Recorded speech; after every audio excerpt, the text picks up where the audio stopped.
روم کی سلطنت اس وقت اگرچہ کچھ کمزور ہو چکی تھی لیکن تب بھی بہت عظیم سلطنت تھی.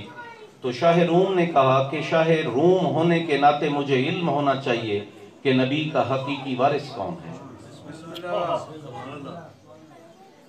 اور اس مقصد کے لیے اس نے خط میں مزید کیا لکھا؟ مزید یہ لکھا کہ میں آپ حضرات کو تو زحمت نہیں دینا چاہتا، مگر آپ دونوں اپنے بڑے بیٹوں کو میری طرف روانہ کریں تاکہ میں ان سے کچھ سوالات کے جواب معلوم کروں اور مجھے اندازہ ہو کہ نبی کا وارث کون ہے. اس خط کے جواب میں مولا امیر المومنین علیہ السلام نے اپنے فرزند اکبر اور نبی اکرم کے سبط اکبر، کریم اہل بیت، امام الائمہ، امام حسن مجتبی علیہ السلام کو بھیجا اور اشقیاء شام کی طرف سے ملعون یزید نمائندہ بن کر شاہ روم کے دربار میں گیا. یہ ایک کافی طویل واقعہ ہے، اس میں سے میں ایک مختصر سی بات سنانا چاہوں گا. بہت سارے سوال و جواب ہوئے شاہ روم نے مولا امام حسن مجتبی علیہ السلام سے کیے اور ان کے جواب پائے، اور بہت سارے سوال یزید ملعون سے کیے جن کے وہ کوئی تسلی بخش جواب نہ دے سکا. کچھ سوالات تھے، کچھ تاریخی نوادرات تھے جو دکھائے گئے کہ ان کے متعلق کون کیا جانتا ہے. مولا تو اولین سے آخرین تک کے علم کے حامل تھے، انہوں نے ان نوادرات کے بارے میں بھی بتا دیا. کچھ شبیہات تھیں، ان شبیہات کے بارے میں پوچھا گیا تو مولا نے وہ بھی بتا دیا، اور جو شامی نمائندہ تھا وہ کسی بات کا تسلی بخش جواب نہ دے سکا. بہت ساری ان سوال و جواب میں سے میں صرف ایک بات کہہ کر اپنے مضمون پہ آنا چاہوں گا کہ شاہ روم نے اپنے مشیروں سے اور اپنے وزیروں سے کہا کہ تم بھی سوال کر سکتے ہو. ایک بندے نے سوال کیا کہ وہ کون سی 9 چیزیں ہیں جو ایک دوسرے کے اوپر سخت ہیں. تو مولا امام حسن علیہ السلام سے جب پوچھا گیا تو مولا نے بہت خوبصورت جواب دیا. یہ ایک لمبا واقعہ ہے، میں اس میں سے بہت مختصر آپ کے سامنے بیان کر رہا ہوں. مولا نے کہا کہ اے بندہ خدا، سب سے سخت چیز جو ہے وہ پتھر ہے، اور اگر کسی سخت مزاج اور سخت دل انسان کو بھی پتھر سے تشبیہ دی جاتی ہے، پتھر وہ سخت چیز ہے، سب سے سخت چیز پتھر ہے. پھر مولا نے فرمایا کہ ایک چیز ہے جو پتھر کے اوپر بھی سخت ہے، جو پتھر کو توڑ دیتی ہے، وہ ہے لوہا. لوہا پتھر پہ سخت ہے. پھر مولا نے کہا کہ لوہے جیسی سخت چیز کو آگ پگھلا دیتی ہے، آگ لوہے پر سخت ہے. پھر مولا نے فرمایا کہ آگ جو کہ بہت ایک خطرناک اور خوفناک چیز ہے، اس کے اوپر پانی سخت ہے کہ اگر پانی آ جائے تو آگ ختم ہو جاتی ہے. پھر مولا نے فرمایا کہ پانی کے اوپر ہوا سخت ہے جو بادلوں کی صورت پانی کو اڑائے پھرتی ہے. پھر مولا نے کہا کہ ہوا کے اوپر اللہ کا ایک فرشتہ سخت ہے جس کا نام رعد ہے، کہ جو ہواؤں کو اور بادلوں کو اڑاتا رہتا ہے. پھر مولا نے فرمایا کہ رعد فرشتے کے اوپر عزرائیل سخت ہے جو اس کی روح قبض کرے گا. پھر مولا نے فرمایا کہ عزرائیل کے اوپر، عزرائیل جو ملک الموت ہے، مگر اس کے اوپر بھی موت سخت ہے کہ اس کو بھی موت آئے گی. پھر مولا نے فرمایا اے بندہ خدا، سن اور سمجھ کہ موت کو بھی فنا ہے، کیونکہ موت بھی ایک تخلیق ہے. اور خدا فرماتا ہے کہ کل من علیہا فان، ہر چیز نے جب فنا ہونا ہے تو پھر موت نے بھی فنا ہونا ہے.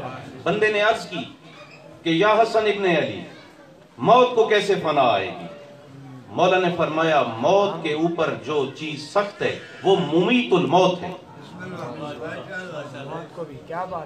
وہ ممیت الموت ہے جو موت کے اوپر سخت ہے. بندے نے پھر سوال کیا یا حسن ابن علی یہ ممیت الموت کیا ہے؟ یہ تو ہم نے پہلی بار سنا۔ تو مولا نے فرمایا اے بندہ خدا، کیا تو نے کبھی میرے بابا کی زیارت نہیں کی؟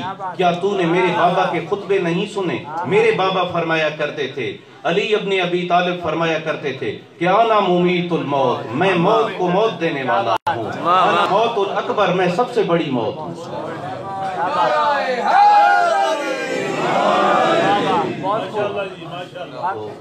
مولا آپ کی حاضری قبول فرمائے۔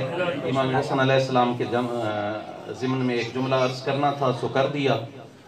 حاضرین کرام، عزاداران امام حسین علیہ السلام، نبی اکرم صلی اللہ علیہ وآلہ وسلم نے اپنی حیات طیبہ کے 40 سال ایک خاموش تبلیغ کی اپنے کردار کے ذریعے،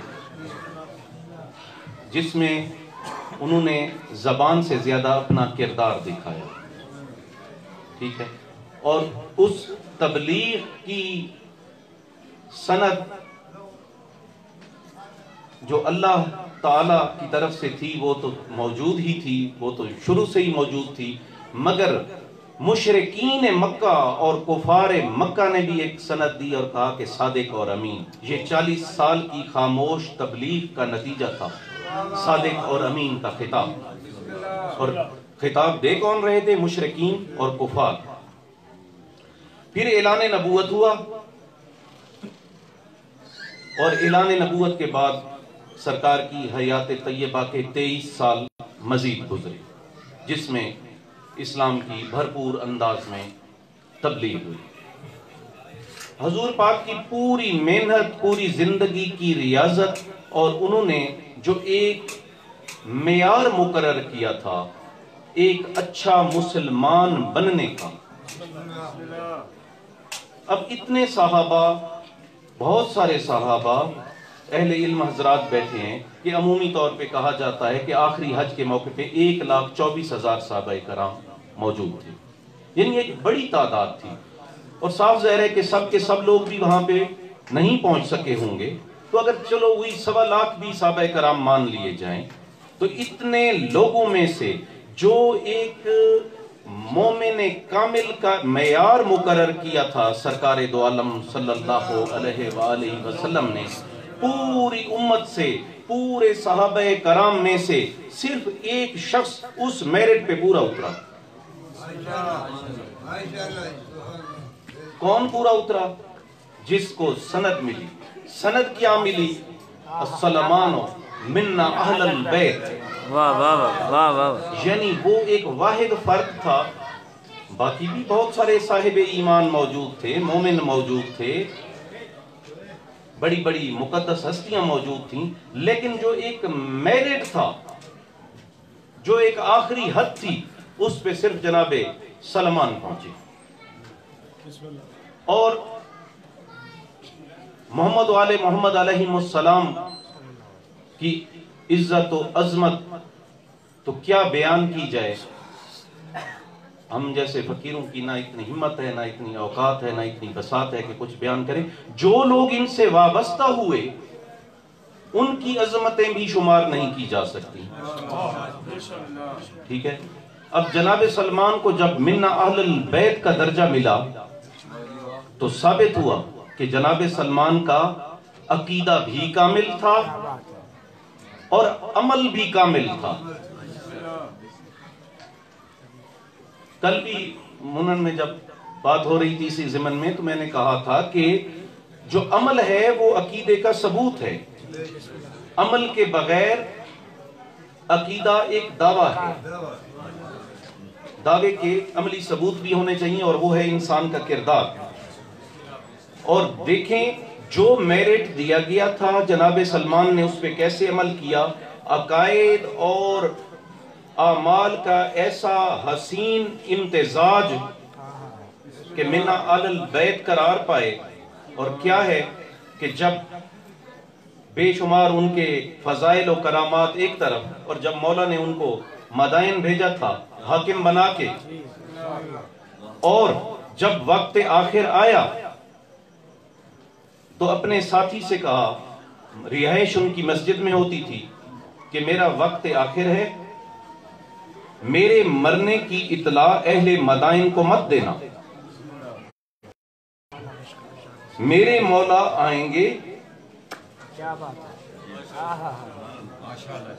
میرے مولا مجھے غسل و کفن دیں گے، اس کے بعد وہ خود اہل مدائن کو اطلاع دیں گے، اہل مدائن آئیں گے، میرا جنازہ میرے مولا علی ابن ابی طالب پڑھائیں گے،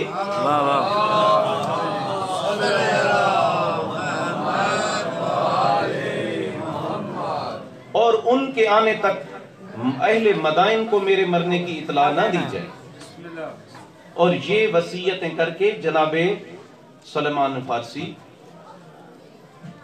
فوت ہو گئے،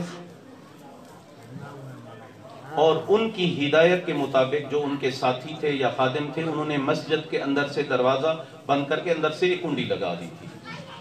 وہ روایت کرتے ہیں کہ میں انتظار کرتا رہا، رات گزرتی رہی، اور جب کافی وقت گزر گیا اور کہیں سے مولا امیر المومنین علیہ السلام کی آمد کے کوئی آثار نظر نہ آئے، تو میرے دل میں ایک خوف اور گھبراہٹ شروع ہو گئی کہ کہیں ایسا نہ ہو، مولا تو بہت دور ہیں اور ہم مدائن میں ہیں، اور جناب سلمان کی جو میت ہے وہ بھی مدائن کی مسجد میں ہے، اور اگر فجر کا وقت ہو گیا اور اہل مدائن نماز پڑھنے کے لیے آئے اور انہیں پتہ چلا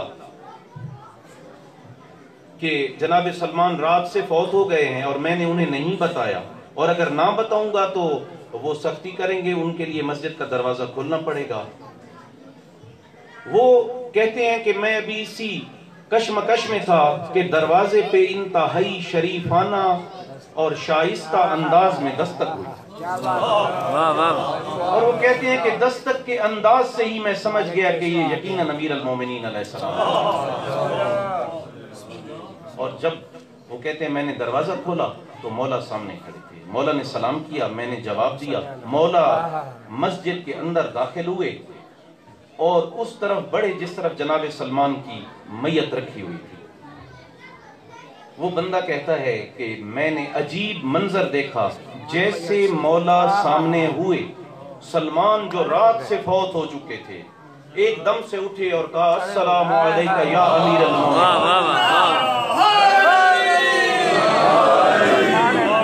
السلام علیکہ یا امیر المومنین۔ مولا نے سلام کا جواب دیا، اور کیا ایک عجیب حیرت انگیز اور حکیمانہ جملہ ارشاد فرمایا۔ مولا سلام کا جواب دے کے فرماتے ہیں اے سلمان اپنے اوپر موت کو طاری کر لے، اپنے اوپر موت کو طاری کر لے۔ گویا جناب سلمان کو اختیار ہے کہ چاہے تو زندہ ہو جائے چاہے تو مر جائے۔ یہ ہے وہ ایمان، عقیدہ اور عمل کا حسین امتزاج اور ایسا ایک کامل سنگم جو اس سلمان کو منا اہل البیت بنا رہا ہے، جو سلمان نہ تو بنو ہاشم سے تعلق رکھتا ہے بلکہ قبیلہ قریش سے بھی اس کا کوئی تعلق نہیں، بلکہ اس سے آگے بڑھیں تو وہ عرب بھی نہیں ہے اور منا اہل البیت قرار پاتا ہے۔ تو یہ وہ ہستیاں ہیں جو اگرچہ بہت محدود تعداد ہے ان اہل معرفت اصحاب کی، جو سرکار دو عالم صلی اللہ علیہ وآلہ وسلم اور مولا امیر المومنین علیہ السلام سے لے کر امام حسن عسکری علیہ السلام تک ایک انتہائی محدود تعداد ان اصحاب کی چلی جو کامل الایمان اور صاحبان معرفت کہلائے جا سکتے ہیں، مگر وہ اتنے کامل تھے کہ محمد و آل محمد علیہ السلام اور خاندان رسالت ان کی مقدس ہستیوں سے تو کیا سبق ہم حاصل کر سکتے ہیں؟ جو معرفت اور عشق کا معیار ان موالیوں کا ہے، اگر ان کی ذات کا اور ان کی زندگی کا مطالعہ کیا جائے تو اس سے بھی بہت بڑی معرفت حاصل کر کے انسان حقیقی مومن بن سکتا ہے۔ اور اسی ضمن میں ایک واقعہ کہ امام جعفر صادق علیہ السلام کے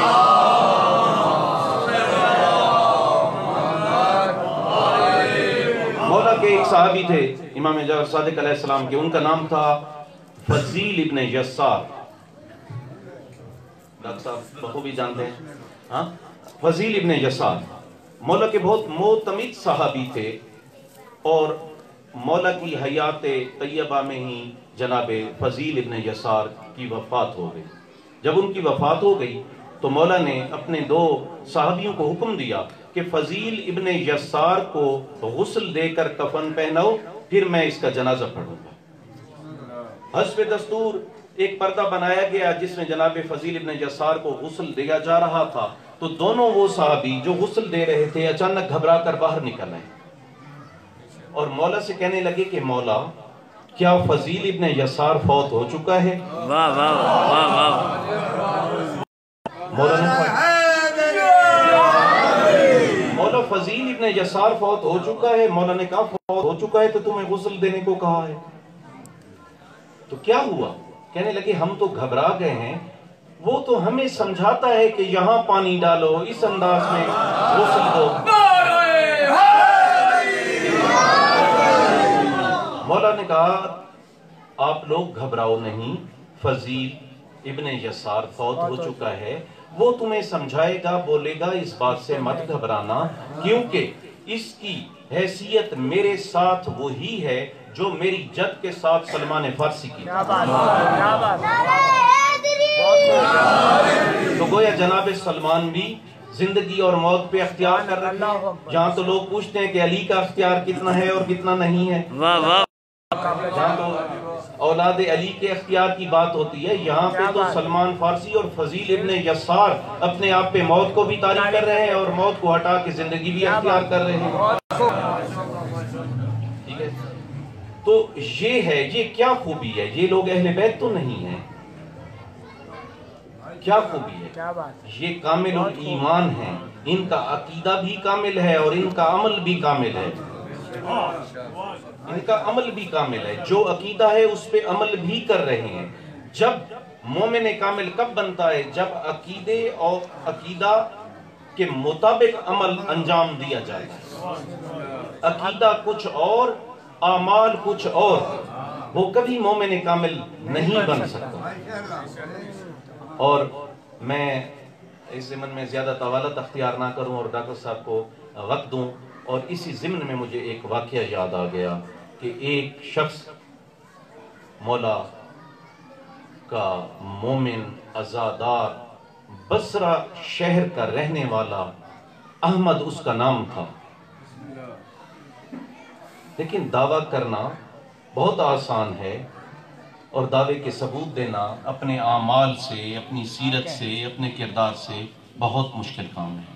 لیکن کرنے والے کر گئے، جو دعویٰ کیا، جو عقیدہ رکھا، اس کے مطابق عمل بھی کر گئے، عمل کر کے دنیا کو دکھا بھی دیا، منوا بھی لیا. احمد ایک تاجر بصرہ کا رہنے والا، واقع کربلا کے بعد کی بات ہے، وہ ہر سال شب عاشور، روز عاشور، مجلس عزا، ماتم امام حسین اور لنگر کا اہتمام کر کے اطراف کے مومنین کو پہلے دعوتیں دیا کرتا تھا، اور شب عاشور اور روز عاشور مجلس و ماتم اور ذکر کا اہتمام کرتا تھا. یہ سلسلہ چلتا رہا. زمانے نے کبھی کسی کے ساتھ وفا نہیں کی، حالات بدلتے دیر نہیں لگتی، اسے کاروباری نقصانات ہونا شروع ہو گئے اور آخر میں وہ غریب ہونے لگا اور اس کے مسائل بڑھتے چلے گئے، یہاں تک کہ بالکل ہی محتاج ہو کر رہ گیا. انہی پریشانیوں میں وہ گم تھا کہ ایک دن گھر میں بیٹھا، شام کا وقت تھا، تو اس کی بیوی نے اسے کہا احمد ادھر آسمان کی طرف دیکھو نا. احمد نے کہا کیا دکھاتی ہو؟ کہنے لگے دیکھو محرم کا چاند نظر آ رہا ہے. احمد نے نگاہ کی اور چاند کی طرف دیکھ کر رونے لگا اور کہا اے حسین یا حسین، اور ایک دم سے گھبرا کر کہنے لگا اپنی بیوی سے کہ ہم تو عرصے دراز سے عاشور منایا کرتے تھے، لیکن یہ میری زندگی کا وہ واحد سال ہے جب میرے پاس کچھ بھی نہیں۔ ہم کیسے خاتون قیامت جناب سیدہ سلام اللہ علیہا کو کیسے پرسہ پیش کریں گے اپنے بیٹے؟ بیوی نے اسے دلاسا دیا کہ اللہ کوئی سبیل پیدا کر دے گا۔ بس وہ اگلے دن سے اس نے اپنی کوششیں تیز کر دیں کہ کچھ کہیں سے کوئی پیسے مل جائیں، کہیں سے کوئی دولت مل جائے کہ میں صرف ایک خواہش تھی کہ عاشور کی عزاداری کر سکوں۔ بس دن گزرتے رہے، 2 محرم، 3 محرم، 4 محرم، 5 محرم، دن گزرتے رہے، یہاں تک کہ 8 محرم آ گئی۔ احمد مایوس ہو گیا، بیوی سے کہنے لگا کہ دیکھیں شاید ہماری عزاداری، ہماری یہ محبتیں، یہ مومنین کی خدمت مولا کو قبول نہیں تھی، ورنہ ایسا نہ ہوتا۔ بیوی نے اسے کہا کہ نہیں، آپ ایسا نہ سوچو، آپ مایوسی کی باتیں نہ کرو، آزمائشیں بھی ہوتی ہیں مومنین کے لیے، ہو سکتا ہے یہ ہماری آزمائش ہو رہی ہو تو ہمیں عزاداری ترک نہیں کرنی چاہیے۔ اس نے کہا کہاں سے پیسے لیں، میں تو ادھار بھی مانگ مانگ کر تھک گیا ہوں، کسی نے کوئی ادھار بھی نہیں دیا۔ اب یہ باتیں میں نے کہا نا کہ کہہ دینی آسان ہیں، دعوے کرنے آسان ہیں، اور عمل سے کرنا بہت مشکل ہے۔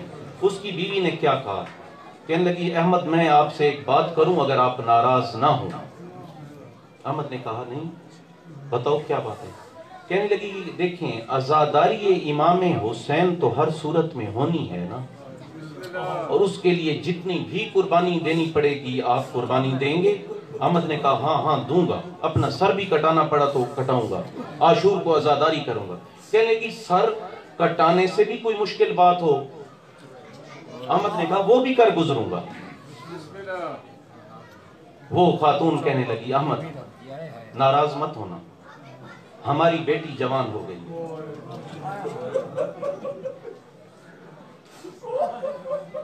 بصرہ کے باہر غلاموں کی منڈی لگتی ہے،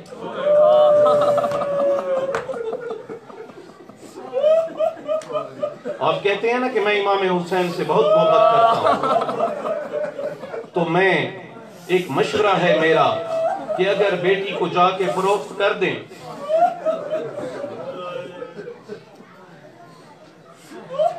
تو ہمیں اتنی رقم ضرور مل جائے گی کہ ہم عاشور کو مظلوم کی عزاداری کر سکیں۔ احمد خاموش ہو گیا، بیوی کہنے لگی کیا آپ میری بات سے ناراض ہو گئے؟ احمد نے کہا نہیں ناراض نہیں ہوا، جزاک اللہ، کیسا مشورہ دے دیا تو نے، ہم یہ کام ضرور کریں گے، ہم بیٹی کو غلاموں کی منڈی میں کنیز بنا کر فروخت کر دیں گے، بشرطے کہ بیٹی بھی اس عمل پہ راضی ہو، اگر وہ راضی نہ ہوئی تو پھر ہماری قربانی قبول نہیں ہوگی۔ بس ابھی وہ یہ باتیں کر رہے تھے کہ اس حجرے میں بیٹی داخل ہوئی۔ بیٹی نے کہا بابا میں نے آپ کی اور اپنی اماں کی بات سن لی، ہاں میں تیار ہوں بابا، آپ میری ماں اور ہم جب دعویٰ کرتے رہے ہیں کہ ہمارا سب کچھ حسین پہ قربان، اور ہم لوگ ہمیشہ کہتے ہیں کہ اگر ہم کربلا میں ہوتے تو اپنا سب کچھ قربان کر دیتے، بابا اگر آج وقت آ گیا ہے تو کرو مجھے قربان، میں تیار ہوں۔ احمد نے بار بار پوچھا کہ بیٹی دیکھو سوچ لو، تم بہت آسائش میں پلی ہو، تم میری بیٹی ہو، میں آج غریب ہو گیا ہوں، میں بہت بڑا تاجر تھا، تم نے کوئی سختیاں نہیں دیکھی، جب کنیز بن جاؤ گی تو کیا کچھ سختیاں سہنی پڑیں گی؟ لڑکی کہنے لگی، احمد کی بیٹی کہنے لگی کہ نہیں بابا میں تیار ہوں، آپ مجھے فروخت کریں۔ احمد مطمئن ہو گیا، کہنے لگا انشاءاللہ صبح آپ کو منڈی میں لے کے جاؤں گا۔ اب یہ بات بیان کرنی بھی آسان ہے، سن لینی بھی آسان ہے، کیا کہہ رہا ہے انشاءاللہ تمہیں صبح منڈی میں لے کے جاؤں گا۔ صبح تیار ہو گئے، بیٹی کو تیار کیا،